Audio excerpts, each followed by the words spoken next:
अस्सलाम वालेकुम नाज़रीन, मेरा नाम उमर है। आपकी खिदमत में हाजिर हूँ एक नई वीडियो के साथ। सबसे पहले दरख्वास्त है, अगर अभी तक आपने मेरा चैनल सब्सक्राइब नहीं किया तो कर लीजिए। अगर आपको मेरा काम पसंद आए तो वीडियो को लाइक भी ज़रूर कीजिएगा। दोनों काम करने के लिए आपने सिर्फ एक बटन, अपना एक हाथ लगाना है, उंगली सब्सक्राइब के बटन पे, और लाइक के साथ भी अगर आपको काम पसंद है तो ये दोनों काम हो जाएंगे। पीटीआई की बात करेंगे। पीटीआई के अंदर जो धड़ाबंदियां हैं अब बहुत खुल के सामने आ रही हैं। बहुत से हलकों का ये कहना है कि बुशरा बीबी को सियासत के अंदर एक्टिव हो जाना चाहिए। अच्छा, पहले मैं बात कर लेता हूँ खान साहब की सिस्टर अलीमा खान साहिबा की, जिन्होंने कहा है कि खान साहब की जान को खतरा है। और दूसरी तरफ जो कुछ हलके हैं वो चाह रहे हैं कि बुशरा बीबी एक्टिव हो जाए, ताकि पार्टी की कमान संभालने वाला कोई एक बंदा हो और फिर पार्टी जो है वो एक किसी के पीछे, मतलब किसी एक लीडर के पीछे प्रॉपर तरीके से चल सके, जैसे पहले खान साहब लेके चल रहे थे। अब क्योंकि खान साहब अंदर गए और पार्टी की जो आला क़यादत थी वो भी काफ़ी लोग अंदर हैं, शाह महमूद कुरैशी साहब, यास्मीन राशिद साहिबा, तमाम लोग अंदर हैं। तो इस वजह से जो पार्टी के अंदर लोग एक्टिव हैं वो ज़रा कुछ धड़ेबंदियों के अंदर इस वक्त शिकार हो गए, ग्रुप्स में बढ़ गए। तो इसलिए जो वर्कर है वो नाउम्मीद है, जो कारकुन, आम कारकुन है वो नाउम्मीद है। कभी एहतजाज की कॉल देते हैं, वहाँ खुद नहीं पहुँचते, लोग आके एहतजाज के लिए खड़े हो जाते हैं, ख़त्म कर देते हैं, या नज़र नहीं आते या गायब हो जाते हैं। जो कुछ हुआ मेरा ख्याल में आप लोगों ने पिछले दिनों में देखा ही है। मैं अपने पिछले व्लॉग्स में भी जिक्र कर चुका हूं कि जो अभी की क़यादत है, इनमें से कुछ ऐसे लोग हैं जो नहीं चाहेंगे कि खान साहब बाहर आए। इसकी वजह यह है कि वो जो पर्क्स एंजॉय कर रहे हैं, वो उनके तमाम पर्क्स जो है वो खत्म हो जाएंगे अगर खान साहब बाहर आ गए तो। क्योंकि खान साहब आएंगे तो उखाड़ पिछाड़ होगी, किसी और को बिठाएंगे सीट पर, किसी को निकालेंगे, किसी को उतारेंगे। तो ये चीजें जब चलेंगी तो बहुत से लोगों का काम धंधा बंद हो जाएगा। तो इस चीज को शेर अफजल मरवत साहब ने भी अपनी गुफ्तगू में कहा है कि बहुत से ऐसे लोग हैं पार्टी के अंदर जो इस वक्त अहम ओहदों पर फाइज हैं, लेकिन वो उस तरीके से प्रेशर नहीं डाल डाल पा रहे हुकूमत पर जैसे डालना चाहिए कि खान साहब को बाहर रिलीज करने के लिए।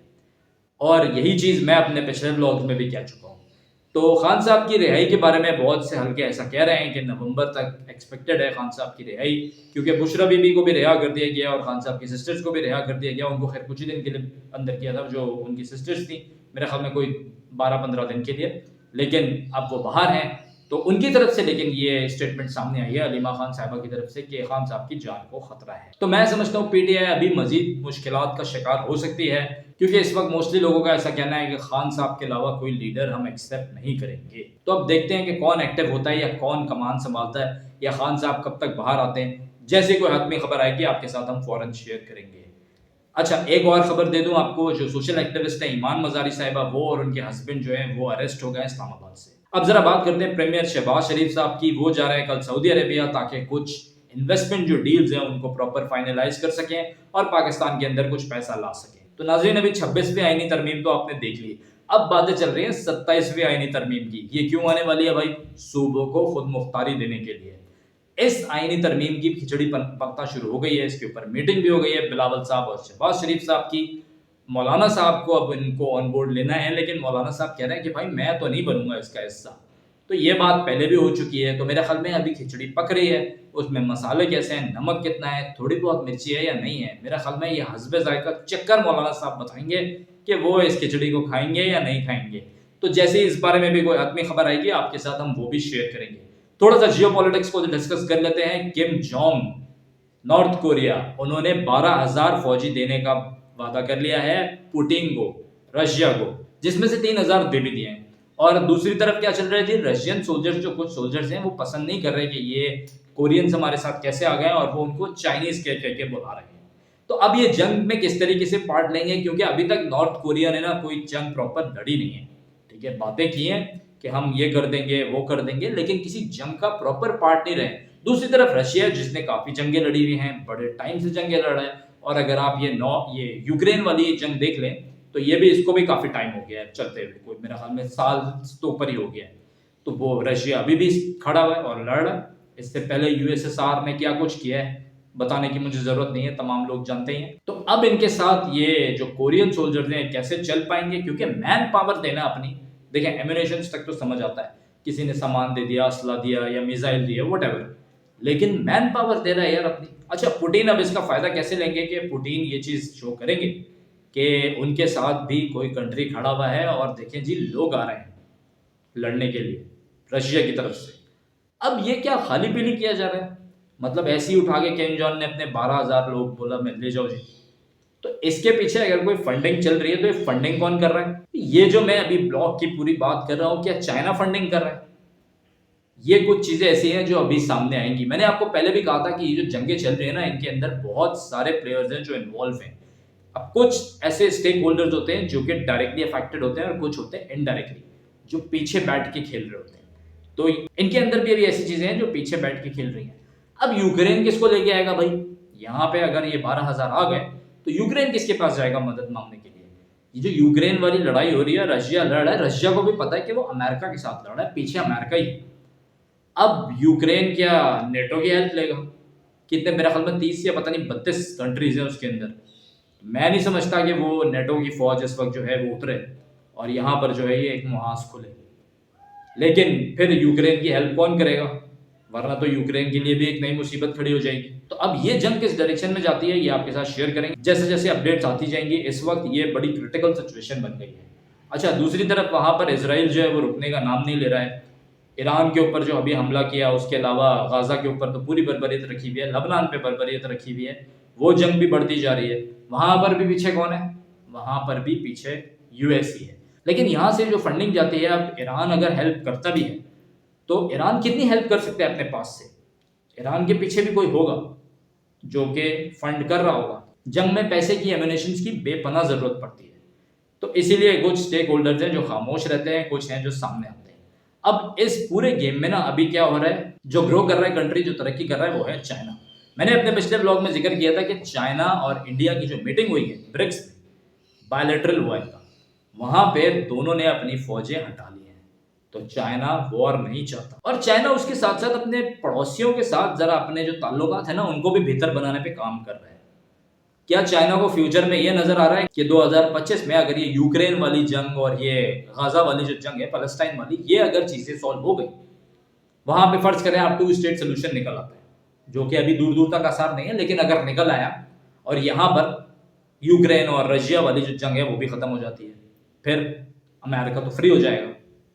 ठीक है, तो उसके बाद जो कि एक जिसको रोकना है बेसिकली, इन लोगों को जहां जो चीज खटकती है वो है चाइना। फिर ये करेंगे चाइना पे फोकस। तो इसीलिए मेरा एक तज्जिया है कि चाइना फंड कर सकता है इस वक्त किम जोंग को भी, कि भेजो भाई बंदे, हम पैसे दे रहे हैं, और यहां पर फंड कर सकता है ईरान को भी। तो ये आगे चल के ये जंगें जो हैं किस नौयत को अब इख्तियार करेंगी, यहाँ पर क्या होगा, आप लोगों का क्या कहना है आप लोग जरूर कमेंट करके बताइएगा। मेरा मानना है कि 2025 के अंदर मुझे नजर आता है कि ये रशिया और यूक्रेन जो है इनका तो कोई सेटअप अप हो जाएगा। हाँ, ये जो है अपना इसराइल और हमास वाला जो सीन चल रहा है, यहाँ पर कोई 2 स्टेट सोल्यूशन निकलता है, अब ये किस नौयत पे जाके एंड होता है ये अभी देखना जरा बाकी है, क्योंकि इसमें अभी कुछ चीजें क्लियर नहीं है। कि इसराइल जो है ना वो एकदम पलटियां मार मार के ना उसने ऐसा कर दिया है कि एकदम मतलब वो ट्विस्ट ले आता है एक ना पूरे गेम के अंदर। कभी वो ईरान पे चला जाता है, कभी वो लेबनान पे चला जाता है। तो वो ना जरा खित्ते में जिस तरीके की उसने हलचल और तहलका मचाया हुआ है, थोड़ा सा भी ये समझना मुश्किल है कि ये 2 स्टेट सोल्यूशन पे जाएगा या नहीं जाएगा। वहां पर दुनिया जो है वो इंटरवीन नहीं कर पा रही है, फलस्तीनियों की बड़ी तेजी से नस्लकुशी वो कर रहे हैं इसराइली जो हैं, और दुनिया कुछ नहीं कर पा रही है। जो ये यूएन और जितने इदारे बने हुए हैं उनकी कोई इस वक्त सुनने को तैयार ही नहीं है, क्योंकि पीछे कौन है? अमेरिका। तो ये जब तक अमेरिका इसको स्टॉप नहीं लगाएगा तब तक मैं नहीं समझता कि ये जंग स्टॉप होती। और जो नेतन्याहू है इसका तो मुझे कहीं से नहीं लगता कि ये जंग रोकने वाला है। तो अब देखते हैं नाजरीन कि इसके अंदर क्या डेवलपमेंट आती है। दूसरी तरफ इलेक्शन भी आ रहा है यूएस के अंदर नवंबर में। तो नाजरीन आप लोग बताएं कि कौन जीतने वाला है, आप लोगों को क्या लगता है? अपनी राय का इजहार यहाँ जरूर करना है कमेंट के अंदर, कैमला हैरिस या डोनाल्ड ट्रंप। अब नाजरीन एंड में बात करूंगा थोड़ी सी हेल्थ के हवाले से। पाकिस्तान के अंदर पोलियो सर उठा चुका है पूरे तरीके से, और बहुत सारे केसेस रिपोर्ट हुए हैं, तकरीबन 40-45 तक जा चुके हैं, और तेजी के साथ ये बढ़ भी रहा है। तो जो अभी कैंपेन चल रही है जिसके अंदर पोलियो के कतरे पिलाए जा रहे हैं, उसके अंदर अगर आपके घर में छोटे बच्चे हैं और पोलियो के कतरे पिलाने वाले आए तो लाजमी उनको पोलियो के कतरे पिलाएं। पोलियो एक ऐसी बीमारी है जो कि पूरी जिंदगी के लिए आपके बच्चे का फ्यूचर खराब कर सकती है, उसके साथ पूरी जिंदगी रहेगी, इसका कोई इलाज नहीं है। तो रहम कीजिए अपने बच्चों के ऊपर, और किसी भी वजह से पोलियो के कतरे पिलाने वालों को ना मत कीजिए, जरूर पोलियो के कतरे पिलाएं ताकि हम इस बीमारी को हरा सकें, पाकिस्तान से इसका नामो निशान मिटा सकें। और आखिर में एक और अच्छी खबर भी दे देता हूं नाजरीन की, पेट्रोल की जो प्राइसेस है ना उनके बारे में सुनने के लिए आ रहा है कि इस बार पेट्रोल की प्राइसेस कम होंगी, क्योंकि कहा जा रहा है कि इंटरनेशनली पेट्रोल की जो प्राइसेस हैं वो कम होने वाली हैं। तो इसका जो इम्पैक्ट है वो कहा जा रहा है अब पाकिस्तान में भी देखने को आएगा। 1 नवंबर को हमारे यहाँ हर 15 दिन के बाद होती है, तो उम्मीद अच्छी ही रखते हैं। अभी जो भी कमी हो, अगर कुछ कमी हो गई तो बहुत अच्छा है। लास्ट टाइम तो उन्होंने वही रखी थी, मेंटेन ही रखी थी जो थी, कोई चेंज नहीं लाए थे उसके अंदर, लेकिन इस बार कहा जा रहा है कि कमी का इम्कान है। एक और खबर भी है कि इलेक्ट्रिक ने पैसे बढ़ा दिए थे 3 रुपए, और वो उसका इतलाक जो है वो दिसंबर के बिलों में होगा।